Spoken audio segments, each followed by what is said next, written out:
एक लड़का CBI inspector बनने के बाद अपने बुजुर्ग माता पिता के लिए भगवान के दर्शन कराने के लिए मंदिर ले जाता है।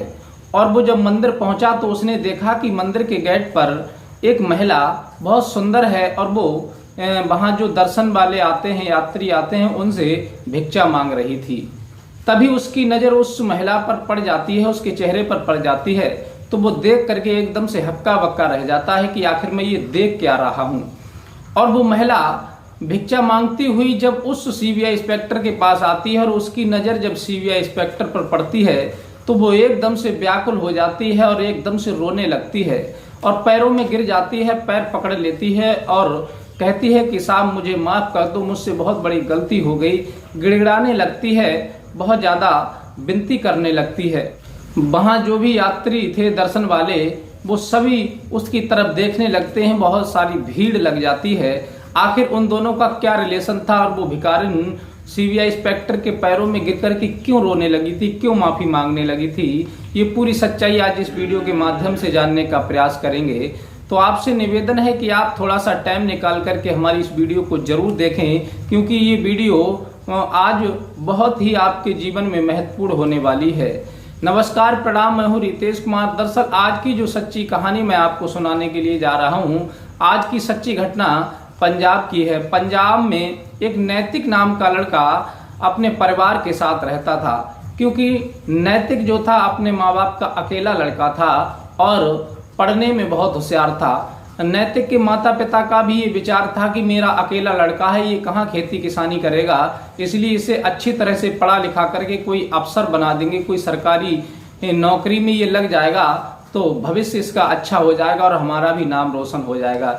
ये विचार करके वो दोनों अपना काम करते हैं और अपने बच्चे को पढ़ाते लिखाते हैं। उसका फोकस बहुत ज़्यादा पढ़ाई पर था, लेकिन धीरे धीरे वक्त बीतता चला गया और नैतिक के माता पिता बुजुर्ग हो गए।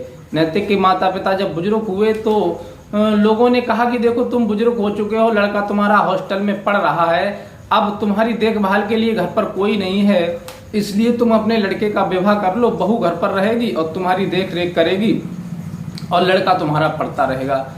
ये विचार, ये मशवरा उन्हें अच्छा लगा और उन्होंने अपने लड़के की शादी रोक ली। नैतिक मना करता रहा, पिताजी अभी मेरी शादी मत करो, क्योंकि मैं कुछ पढ़ना चाहता हूँ, आगे कुछ बनना चाहता हूँ, मैं सोच रहा हूँ कि कुछ पढ़ लिख करके बन जाऊँ तो आपका नाम रोशन हो जाए, और वैसे भी मैं खेती किसानी नहीं कर पाऊंगा क्योंकि मैंने कभी किया ही नहीं है खेती किसानी का काम। लेकिन उसके माँ बाप कहते हैं बेटा हम तुम्हें पढ़ने से बिल्कुल नहीं रोक रहे हैं, तुम बेशक घर पर मत रहना, लेकिन केवल शादी कर लो, और शादी कर लोगे तो हमें कुछ सुख मिल जाएगा। हो सकता है कि आज हैं कल ना रहें, तुम्हारी बहू जब आएगी तब आएगी, लेकिन हमें उसका सुख ना मिले, उसके हाथ की रोटी खाने को मिली या ना मिली, इसलिए हमने विचार किया है कि हम तुम्हारा विवाह कर लेंगे तो बहू घर पर रह करके हमारी सेवा करेगी और तुम अपनी पढ़ाई करते रहना, इससे हमें बहू का सुख भी मिल जाएगा और तुम्हारी पढ़ाई भी पूरी हो जाएगी। जब माँ बाप की ऐसी विचार जब नैतिक सुनता है तब वो भी अपने माँ बाप के सामने मजबूर हो जाता है और शादी के लिए राजी हो जाता है, शादी कर लेता है। एक अच्छी सी लड़की देख करके उसके घर वाले नैतिक का विवाह कर देते हैं। उस लड़की का नाम उर्मिला था। उर्मिला लड़की जो थी वो गांव की रहने वाली थी, संस्कारी थी, सभ्यदार थी, लेकिन ज्यादा पढ़ी लिखी नहीं थी। बस उसके अंदर ये कमी थी, जैसे ही वो दुल्हन बन करके नैतिक के घर आती है तो नैतिक 2-4 दिन घर पर रुकता है शादी के बाद और पुनः वो हॉस्टल जाने के लिए तैयार होने लगता है। तब वो देखती है कि आखिर तुम जा कहाँ रहे हो। तब वो कहता है कि तुम घर पर रहना और माँ बाप की सेवा करना, और मैं हॉस्टल जा रहा हूँ, मेरी पढ़ाई इस समय चल रही है बहुत अच्छी तरह से, और मैं पढ़ाई करूँगा और तुम घर पर रह करके माँ बाप की सेवा करना, जब मेरी पढ़ाई पूरी हो जाएगी तब मैं घर पर आ जाऊँगा। उर्मिला कहती है कि बिल्कुल ऐसा नहीं होगा, तुम मुझे छोड़ करके नहीं जा सकते, क्योंकि मैंने विवाह इसलिए नहीं किया है कि मैं घर पर अकेली रहूंगी और तुम जाकर के हॉस्टल में पढ़ाई करोगे। तुम पढ़ाई हो या तुम्हारी ना हो, तुम्हें मेरे साथ घर पर रहना है, मैं तुम्हें हॉस्टल नहीं जाने दूंगी। पढ़ाई करनी है तो घर से करो। लेकिन नैतिक घर से पढ़ाई करता तो करता कैसे, क्योंकि गांव के आसपास कोई ऐसा कॉलेज नहीं था जो उसकी पढ़ाई वहां से हो सकती थी। अब नैतिक अपनी पत्नी की बात सुनकर के बहुत ज्यादा परेशान हो जाता है, टेंशन में पड़ जाता है और ये बात जाकर के अपने माँ बाप से कहता है।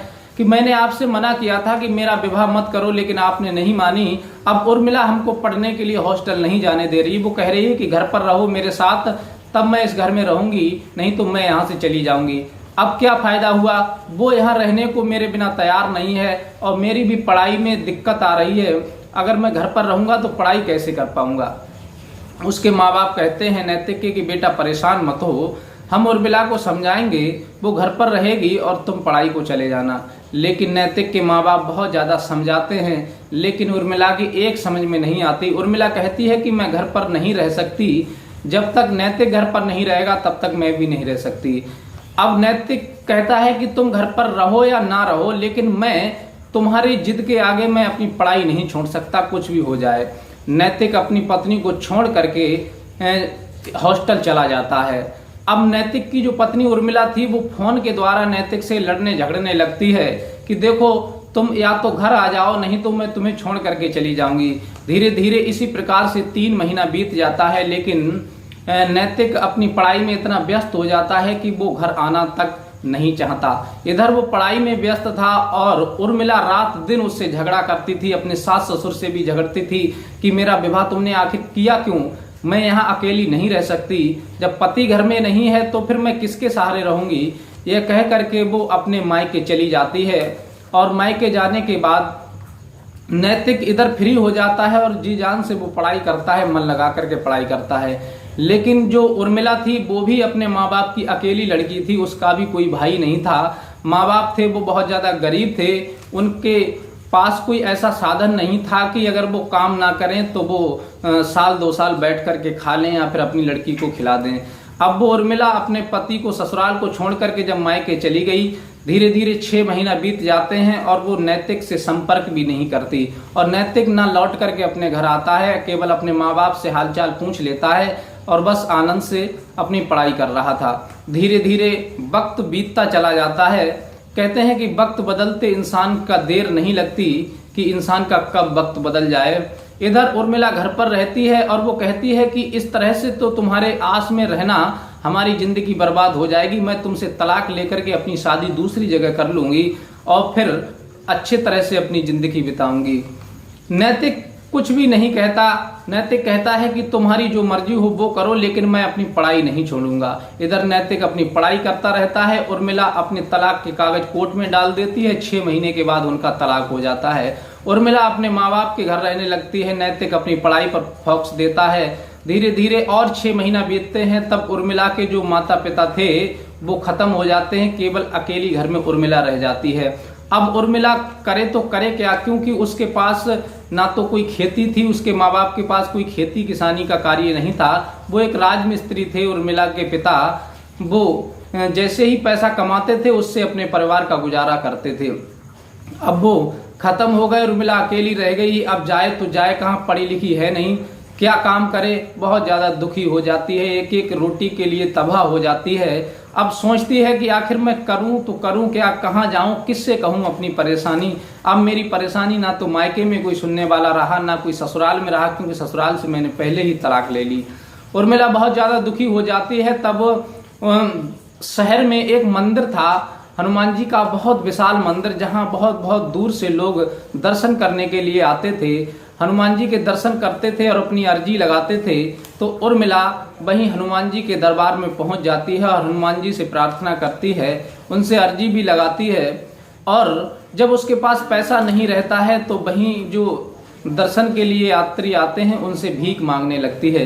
इधर नैतिक अपनी पढ़ाई करते करते एक दिन जब जगह निकलती हैं तो वो एक सीबीआई इंस्पेक्टर बन जाता है, क्योंकि उसने बहुत जी जान से पढ़ाई की थी। जब सीबीआई इंस्पेक्टर बन गया तो उसने सोचा कि मेरी पढ़ाई भी कामयाब हो गई और मेरे माता पिता भी बुजुर्ग हैं, तो क्यों ना मैं अपने माँ बाप के लिए भगवान के दर्शन करवा दूं। अब बुजुर्ग माता पिता के लिए भगवान के दर्शन करवाना, गंगा स्नान करवाना, तीर्थ यात्रा पर ले जाना, ये मेरा फर्ज है। और मेरा ही नहीं बल्कि प्रत्येक संतान का ये फर्ज है कि अपने बुजुर्ग माता पिता के लिए अच्छे से अच्छी संगत में भेजें, कीर्तन में भेजें, अच्छे से अच्छी जगह पर उन्हें बिठाएं, अच्छी शिक्षा उनको दिलवाएं और भगवान के दर्शन करवाएं, पूजा पाठ करवाएं और गंगा स्नान करवाएं, हरिद्वार के तीर्थ यात्रा करवाएं। बस ये संतान का फर्ज होता है बुजुर्ग माता पिता के प्रति। ये सोच करके वो अपने माँ बाप को हनुमान जी के दर्शन कराने के लिए मंदिर ले जाता है और वहाँ जब पहुंचता है तो देखता है कि एक महिला बहुत सुंदर थी दिखने में, वो भीख मांग रही है, दूर से देख रहा था। और जब वो मंदिर के अंदर प्रवेश करने के लिए होता है तब वो महिला भीख मांगती मांगती उसी नैतिक के पास आ जाती है और नैतिक के चेहरे पर जब उस महिला की नजर पड़ती है और नैतिक की नजर उस महिला के चेहरे पर पड़ती है तो दोनों एकदम से दंग रह जाते हैं। एकदम से दोनों की आंखें खुली की खुली रह जाती हैं। ना तो वो अपनी जुबान से कुछ कह पाते नैतिक, और ना वो महिला उर्मिला नैतिक से कुछ कह पाती है। इतने एक दूसरे को देखते ही वो उर्मिला जो थी वो नैतिक के पैरों में गिर जाती है और रोने लगती है और कहती है कि साहब मुझे माफ कर दो, क्योंकि नैतिक अपनी उसी यूनिफॉर्म में था जो उसे नौकरी से मिली थी, सीबीआई यूनिफॉर्म में था। अब वो देखती है कि ये तो कोई अफसर बन चुके हैं, कोई अधिकारी बन चुके हैं पढ़ लिख करके, और मैं कितनी अभागिन थी कि जो इनके लिए पढ़ाई से रोक रही थी और अच्छे खासे परिवार को छोड़ करके मैंने अपनी जिंदगी को बर्बाद कर लिया। ये विचार करके वो पैरों में गिर जाती है, रोने लगती है, प्रार्थना करने लगती है कि मुझे माफ कर दो। और वहां जितने भी दर्शन वाले जो थे वो सभी उसकी तरफ देखने लगते हैं कि ये महिला अभी तो भीख मांग रही थी, लेकिन अचानक ये पुलिस वाले के पैरों में क्यों गिर गई, क्यों रोने लगी, आखिर इनका क्या रिलेशन है, क्या मतलब क्या है, क्या इसने जुल्म किया है। वो सभी लोग उसकी तरफ जब देखने लगते हैं, सब भीड़ एकत्र हो जाती है। तब नैतिक उसके हाथ पकड़ करके उठाता है, कहता है कि देखो रोना धोना बंद करो, परेशान मत हो, पहले भगवान के हम दर्शन कर लें, माता पिता के लिए लेकर के आए, उसके बाद तुमसे बात करेंगे। फिर नैतिक मंदिर के अंदर प्रवेश करता है, उससे कहता है कि तुम यहीं रुको, और वो अपने माँ बाप को लेकर के हनुमान जी का भोग लगाता है, परिक्रमा करता है, प्रार्थना करता है हनुमान जी से। और दर्शन करने के बाद जब निकल करके बाहर आता है तब वो अपनी उसी तलाकशुदा पत्नी के लिए एक साइड में ले जाता है, वहां कुर्सी पड़ी होती है, वहीं बिठा लेता है, अपने माँ बाप को भी एक तरफ बिठा लेता है और फिर कहता है कि उर्मिला आखिर बात क्या हुई कि जो तुम आज इस मंदिर के गेट पर आकर के भीख मांगने लगी थी, क्या परेशानी तुम पर आ गई, क्या मुसीबत तुम पर टूट पड़ी जो तुम भीख मांगने लगी, आखिर पूरी बात बताओ। तब उर्मिला कहती है कि परेशानी ये थी कि मैं तुम्हारे बिना रहना नहीं चाहती थी, इसलिए मैंने तुमसे तलाक ले लिया, और फिर जब मैं अपने मायके आ गई तो मायके में आकर मेरे माता पिता बुजुर्ग थे, उनका देहांत हो गया। अब मैं घर पर अकेली बची, मैं पढ़ी लिखी इतनी हूं नहीं जो मुझे कहीं नौकरी मिल जाए, मैं आखिर करूं तो करूं क्या। बहुत ज्यादा दुखी हो चुकी थी, बहुत ज्यादा परेशान हो चुकी, तो भगवान के दर्शन करने के लिए आई। मैंने यहाँ देखा कि बहुत सारी औरतें भीख मांग रही हैं, भिक्षा मांग रही हैं, वो भी दिखने में अच्छी खासी हैं, तो मैंने भी सोचा कि चलो मेरा गुजारा भगवान के दर पर होता रहेगा, यहाँ भगवान के दर पर पड़ी रहूंगी, जिंदगी ऐसे ही कट जाएगी। बस मैं भी भीख मांगने लगी थी, अब मेरा मायके में कोई मेरी मदद करने वाला नहीं है और तुमसे मेरा तलाक हो चुका है।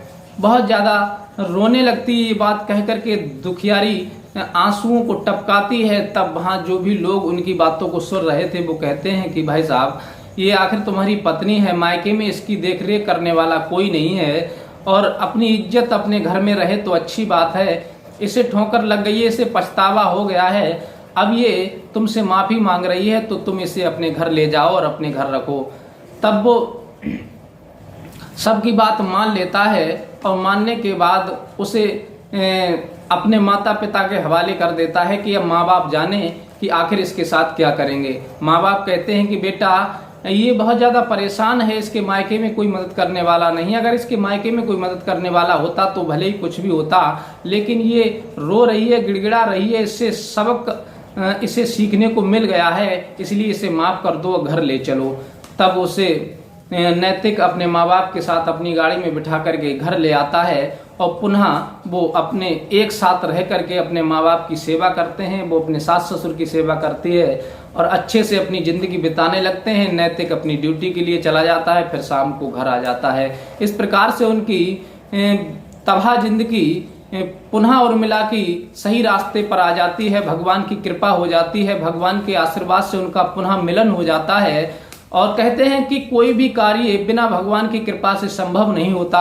हनुमान जी की कृपा हो गई तो बिछड़ी हुई पत्नी नैतिक को वापस मिल गई और हनुमान जी की कृपा से ही उसका जीवन बर्बाद हो चुका था, उसे उसका पति मिल गया और अच्छे खासे भरे पूरे परिवार में पुनः वो लौट करके वापस आ गई और बड़े आनंद के साथ वो अपनी जिंदगी को बिताने लगते हैं। साथियों, ये कहानी सुना करके हमारा किसी का दिल दुखाने का उद्देश्य नहीं है, किसी को भावुक करना, परेशान करने का उद्देश्य नहीं है। इस कहानी का केवल एक ही उद्देश्य है कि पति जो भी कर रहा है वो हमेशा अपने बच्चों के हित में करता है। पति स्वयं भूखा रहता है लेकिन अपने बच्चों के लिए कमा करके लाता है, उसमें पत्नियों को दखल नहीं देनी चाहिए। अगर पति कोई अच्छा काम कर रहा है, उन्नति का काम कर रहा है, तो पत्नियों को उस बात पर गर्व होना चाहिए कि हमारा पति अच्छा कार्य कर रहा है। अगर उर्मिला की तरह उसकी अगर रोड़ा बनेंगी तो वो अपनी तो जिंदगी बर्बाद करेंगी और साथ में अपने पति की भी जिंदगी बर्बाद कर देंगी। नैतिक ने तो अपनी पत्नी की बात नहीं मानी थी, इस वजह से वो कुछ बन गया। और जो पति अपनी पत्नियों की बात मान करके आगे बढ़ने से अपना कदम रोक लेते हैं, पीछे हटा लेते हैं, वो जीवन में कभी ना बन पाते हैं और ना कभी सवर पाते हैं, उनकी जिंदगी बर्बाद हो जाती है। इसलिए हमेशा अपने पति का सहयोग करें, उसे हौसला दें जिससे वो कि आगे बढ़ करके और अच्छा काम करे और अच्छी बुलंदियों पर पहुंचे और अपने बच्चों का अच्छे से भविष्य में देख रेख करे, उन्हें सुख सुविधा प्रदान कर सके। अगर ये कहानी आपको पसंद आई हो तो हमारे चैनल को लाइक सब्सक्राइब करें और मिलते हैं इसी प्रकार की कोई नई कहानी के साथ, सच्ची घटना के साथ। तब तक के लिए नमस्कार।